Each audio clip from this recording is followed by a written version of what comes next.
Oh, bajunya dari masuk bagus. Astagfirullahaladzim. Luhur. Luhur.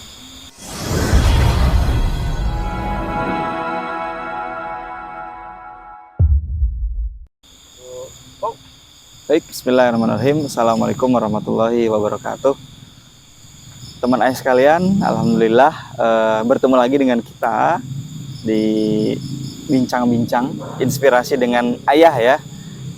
Yang mana pada episode sebelumnya kita sudah berdiskusi dengan salah satu ayah yang luar biasa di samping saya ini. Nah, Pak Dali ya. Yap. Kalau para ayah yang belum nonton inspirasi yang udah beliau sampaikan itu, silahkan boleh klik linknya ada di bawah ya. Seperti di episode sebelumnya bahwa Pak Dali ini adalah ayah kutab yang mana beliau juga diberi amanah sebagai divisi pendidikan. Kalau di organisasi itu di kutab itu ada yang namanya organisasi Forku ya, Ya, betul. forum orang tua Kutab. Nah, Pak Dali ini diberi amanah sebagai divisi pendidikan. Kira-kira Pak Dali nih, antum diberi amanah sebagai ketua divisi pendidikan, apa saja sih agenda atau kegiatan yang disiapkan atau yang sudah dilaksanakan oleh divisi pendidikan itu apa aja sih kira-kira? Bismillah. Betulnya sebelumnya tadi udah dijelaskan, jadi di Kutab itu ada satu wadah forum kebersamaan orang tua namanya Forku.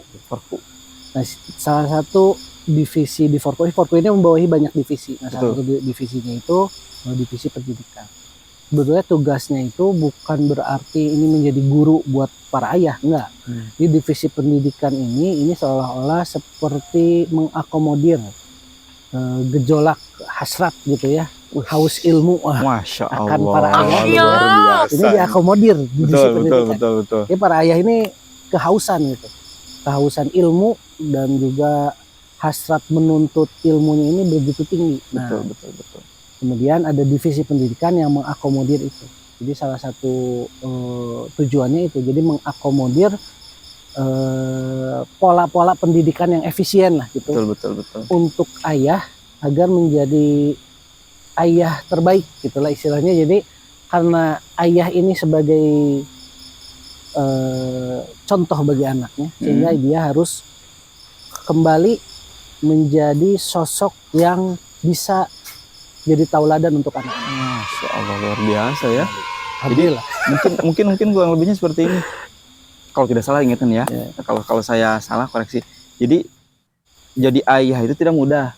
Nah, enggak? Betul. Maka dengan divisi pendidikan itu mungkin bisa diwadahi, difasilitasi bagi ayah yang mau meningkatkan kapasitas. Nah, itu. Kurang lebih seperti itu ya. Ya. Kapasitas. Kapasitas iya. Termasuk Ya mungkin di situ juga terutama ilmu tentang bagaimana menjadi ayah yang baik mungkin. Betul. Dan apalagi Jadi menjadi suami ayah. dari Suami istri-istri yang baik. kok istrinya double? Ya, dari Istri masing-masing ayah gitu ya. istri masing-masing lah maksudnya gitu. Jadi memerlukan ilmu Iya, gitu betul. ya. Nah, tadi itu selanjutnya kira-kira kegiatan yang actionnya apa nih selain tadi untuk jadi para ayah ini kan haus akan ilmu nih.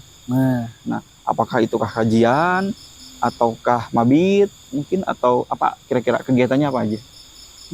Banyaknya.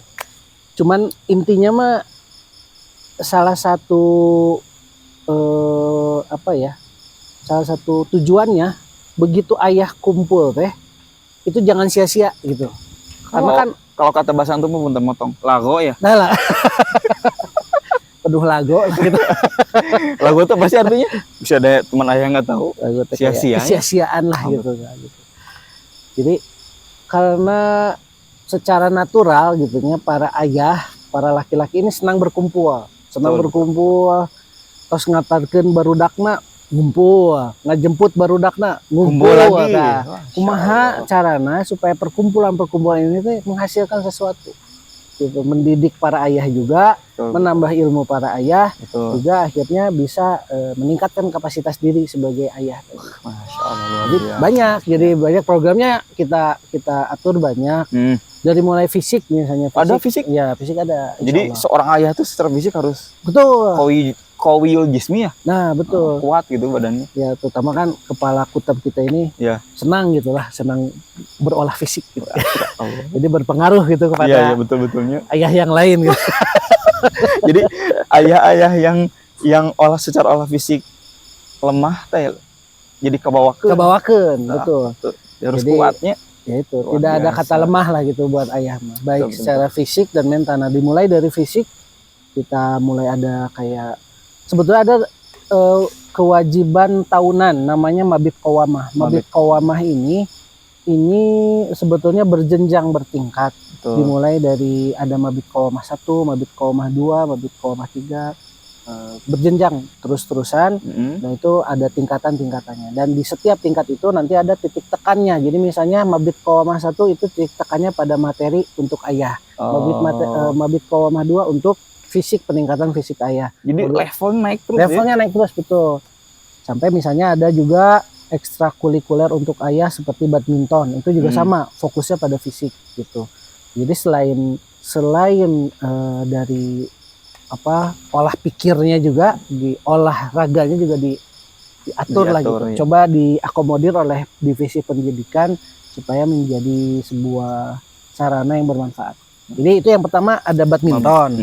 Setiap hari Senin kita itu setiap hari Senin. Kedua tadi mabit yang paling tenar itu di ayah kutab itu ada mabit qawamah. Masya Allah. Mabit qawamah itu wajib buat ayah kutab setiap tahun. Jadi 1 kali 1 tahun. Sekali dalam setahun Satu kali harus wajib. Kalau ikut. seandainya ada misalkan nih, Ya. ada yang nggak bisa ikut gimana? Wah itu bahaya, gitu. Bahaya. Jadi wajib sifatnya ya. Ya kalau nggak bisa ikut ya nggak dapat sertifikat itu. Bukan hanya nggak dapat sertifikat, nggak dapat ilmunya. Ya gitu iya. Itu nggak bisa upgrade lah gitu. Kita nggak bisa upgrade. Nah itu yang pertama badminton, Ya. yang kedua mabit qawamah. Kira-kira yang lain ada lagi? Jadi Ini kan tahunan. Betul. Yang bulanannya ada mabit bulanan. Oh, mabit bulanan. Jadi setiap minggu ketiga hari Sabtu malam itu para ayah juga kumpul ikut mabit bulanan. Nah yang dibahas di mabit bulanan ini titik tekan temanya itu lebih banyak ke penguatan untuk para ayah. Jadi bisa tentang keilmuan, misalnya keilmuan dalam mengajar anak. Temanya misalnya bisa mengajar modul alam kayak gitu. Atau Modul alam tuh? Modul alam itu jadi salah satu modul yang dipelajari di kutab. Gitu. Salah satu modul yang dipelajari di kutab. Betul. Ini dibahas kembali oleh para ayah dan asatidz semuanya di kutab, di mabit di minggu ketiga. Ini mabit tidak wajib di setiap minggu ketiga, tapi sangat dianjurkan gitu. Untuk mengikuti gitu ya para ayah itu ya. Karena di setiap malamnya itu pasti ada sajian kudapan. Wah itu. Nah, jadi itu lumayan. Jadi tapi jangan sampai salah niat mungkin ya. Jadi kumpul-kumpul para ayah di mabit itu pengen kudapannya aja mungkin ya.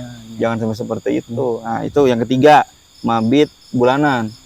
Ada lagi kira-kira kegiatan yang lainnya? Yang di bawah divisi pendidikan, nah ini yang terpenting yaitu ada kajian wali santri. Jadi ada kajian wali santri, ini kajian yang wajib diikuti oleh ayah dan bunda. Jadi oleh suami dan istri, oleh ibu dan bapak dari para santri kutab, ini wajib ikut kajian wali santri setiap hari Sabtu atau Ahad di minggu pertama. Setiap bulan. Kira-kira tujuan dari kajian bulanan ayah dan bunda ya, ya, jadi bukan hanya ayah aja. Bukan hanya ayah dan bunda. Kira-kira mungkin tujuan besarnya apa nih kira-kira? Selain tadi ada badminton, fisik, mabit qawamah juga ada fisik, ada ilmu. Betul. Ini kan lebih ke ayah gitu ya. Terus yang ketiga mabit bulanan, ini ayah. Nah kalau yang ini ayah bunda. Betul, nah kira-kira kajian tujuannya untuk apa nih kira-kira? Ini juga sama, ini untuk mengupgrade kapasitas orang tua. Jadi mengupgrade kemampuan diri sebagai ayah dan juga sebagai bunda, sebagai bapak atau ibu, agar bisa lebih mumpuni dalam mendidik anak-anak kita di kutab. Jadi jangan sampai anak kita ingin jadi kita ingin anak-anak kita soleh, tapi kitanya juga tidak berusaha untuk menjadi soleh. Ini jadi kuat. Bikin kaos. Iya. Kaos ya, bagus. Kalau anak ingin soleh, masa iya kita sebagai ayah juga Tidak berusaha untuk ya, betul. Masya Allah, luar biasa. Jadi ada kajian itu gitu ada ya. kajian itu. Nah, kalau saya simpulkan, kalau yang keempat kajian wali santri ini buat nutrisi iman mungkin ya. Betul. Nutrisi iman dan juga mencharge lah. Jadi kalau satu pertemuan itu dihadiri orang-orang soleh lah gitu ya. Masya Allah. Itu biasanya iman kita juga kecas, ikut Betul. semangat. Kita juga yang tadinya tidak mengerti jadi mengerti, yang tidak semangat menjadi semangat. Itu banyak perubahan-perubahan. Jadi kontinuitas di kajian wali santri ini penting buat si wali santrinya juga sendiri. Kajian wali santri seperti apa? Yang setahun sekali teh? Mabit Qawam wajib juga? Wajib, betul. Kajian wali santri ini wajib, tapi sebulan sekali. Jadi sebulan sekali, hanya di minggu pertama setiap bulan antara Sabtu atau Ahad. Tapi ini wajib dihadiri ayah dan bunda. Itu baru 4 nih. Ada lagi? Ada juga kajian umahat. Jadi kan kalau juga mabit qawamah itu khusus untuk ayah. Betul. Nah kalau ada juga kajian wajib umahat. Ini yang wajib dihadiri oleh umahat. Nah ini ayah jangan cuma ngantar aja mungkin ya. Ayah boleh ikut tapi beberes. Bagian beberes. Jadi biasanya angkat-angkat gitu. Belanja kudapannya ya, atau belanja kudapan gitu. Betul. Jadi kalau misalnya umahat ini biasanya tema-tema yang keumahatan ya, pastinya yang tidak bisa dibahas secara umum.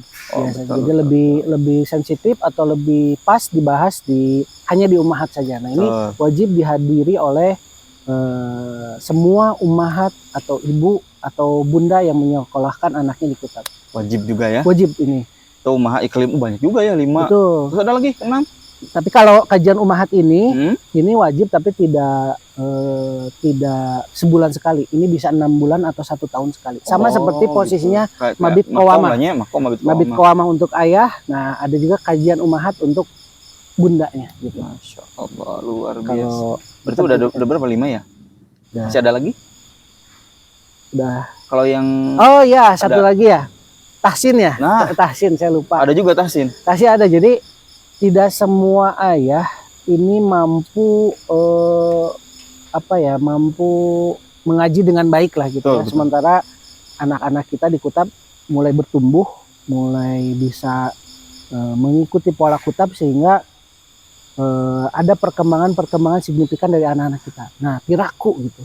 Sebagai seorang ayah ini tidak ikut serta mengupgrade diri. Nah, salah satu tugas kami di divisi pendidikan membantu para ayah untuk mengupgrade diri, salah satunya di bidang tahsin ini. Minimalnya tahu makhorijul huruf yang benar, bacaan panjang pendek yang benar, Masya Allah. dan juga cara melafalkannya yang benar. Itu dibimbing oleh Ustadz Kutab juga, Ustadz Amin. Masya Allah. Ini setiap hari Ahad. Setiap hari Ahad malam. Berarti seminggu sekali. Masya Allah. Jadi kalau saya boleh simpulkan gitu ya, perbincangan kita mengenai antum sebagai ketua divisi pendidikan ini manfaatnya sangat luar biasa untuk para ayah ya. Insya Allah. Amal solehnya sangat luar biasa banyak, sehingga ya tadi untuk meningkatkan kapasitas sebagai seorang ayah, maka ya harus ditingkatkan keilmuannya. Dengan tadi udah disiapkan kegiatan-kegiatannya, tinggal mungkin para ayah tinggal menyiapkan waktu, menyiapkan dirinya untuk bisa mengikuti kegiatan-kegiatan itu ya. Betul. Jadi mungkin Pak Dali kira-kira coba nasihat apa yang bisa Pak Dali sampaikan, karena kita kan, saya juga sama sebagai seorang ayah, Pak Dali seorang ayah, dan juga tentunya teman-teman yang melihat diskusi kita pada kali ini itu ada ayah juga mungkin ya, atau mungkin juga ada bunda. Kira-kira ada nggak inspirasi atau nasihat yang bisa Pak Dali sampaikan supaya tadi para ayah itu atau bunda menyekolahkan anak itu bukan hanya sekedar nitip, tapi mengembalikan kewajiban mendidik itu adalah ke kita sebagai seorang ayah. Kira-kira ada nggak nasihat yang bisa disampaikan? Jadi nasihat khusus sih sebenarnya nggak ada ya, tapi saya terinspirasi dari kejadian waktu di salah satu mabit qawamah. itu diputar beberapa video testimoni anak-anak tentang ayahnya gitu ya. Nah itu teh buat saya itu sangat berkesan karena di akhirnya ada anak-anak yang meminta, ayah aku pengen nanti kita bersama-sama di surga. Masya Allah. Jadi itu teh ternyata permintaan polos seorang anak yang bisa menghujam ke hati kita sebagai seorang ayah teh. Wah, kalau anak kita soleh, kalau kita mau membersamai anak kita sampai di surga, berarti kita juga harus jadi soleh. Kita juga harus upgrade diri kita. Kalau kita sudah soleh, kemudian istri kita juga sudah soleh, anak-anak kita sudah soleh, tidak mustahil Allah mengumpulkan kita kembali di surga. Maka jadikan orientasi hidup kita teh bersama-sama kembali berkumpul di surga. Keluarga kita atau keluarga besar kita, keluarga kutab kita punya orientasi, mudah-mudahan kita bisa berkumpul kembali di surga. Jadi jadikan itu orientasi hidup, jadikan itu tujuan yang bisa membawa kita pada step-step langkah-langkah kita dalam hidup ini gitu ya, menuju ke tujuan akhir itu, sehingga kita tidak kehilangan arah. Oh ya, saya tujuan akhirnya pengen bersama anak-anak saya di surga. Visinya jelas gitu ya. Visinya jelas. Nah jadi kalau saya belok nanti saya nggak sama anak saya. Kalau anak saya belok nanti anak saya nggak sama saya. Pasti kita akan selalu tarik menarik di jalan yang lurus, karena jalan Allah itu lurus, insya Allah. Masya Allah, inspirasi banget ya. Kalau dalam bahasa daging banget ya. Bagaimana kita sebagai seorang ayah betul-betul harus di saat kondisi sekarang mungkin ya, di luaran sana banyak yang sibuk pada ayahnya untuk mencari penghidupan, sampai lupa untuk bagaimana mendidik istri dan anak di rumah. Nah di di Kutab ini mengembalikan fitrah itu ya. Jadi kewajiban ayah betul untuk memenuhi penghidupan keluarga, tapi ada yang jauh lebih penting daripada itu adalah bagaimana seperti tadi yang disampaikan oleh Pak Dali, bahwa visi keluarga untuk mencapai surga. Jadi masuk surga itu jangan cuma sendiri, soleh jangan sendiri. Tapi kita sebagai seorang ayah punya kewajiban untuk mensolehkan keluarga, istri, anak. Tentunya kita juga harus soleh. Masya Allah, diskusi yang sangat luar biasa. Pak Dali, terima kasih. Dan teman-teman juga, itu saja mungkin diskusi bincang kita pada kali ini, episode kali ini dengan Pak Dali. Yang terima kasih Pak Dali nih sudah bisa hadir dan sudah menyempatkan waktunya. Mudah-mudahan ada manfaat yang bisa dipetik oleh teman-teman semuanya, oleh para ayah semuanya. Itu saja teman-teman atau para ayah sekalian, diskusi kita dengan Pak Dali. Terima kasih yang sudah menyaksikan diskusi ini. Mudah-mudahan ada manfaatnya. Kesalahannya dari kami berdua, kebetulannya dari Allah Subhanahu wa taala. Terima kasih. Barakallahu fikum. Assalamualaikum warahmatullahi wabarakatuh. Waalaikumsalam.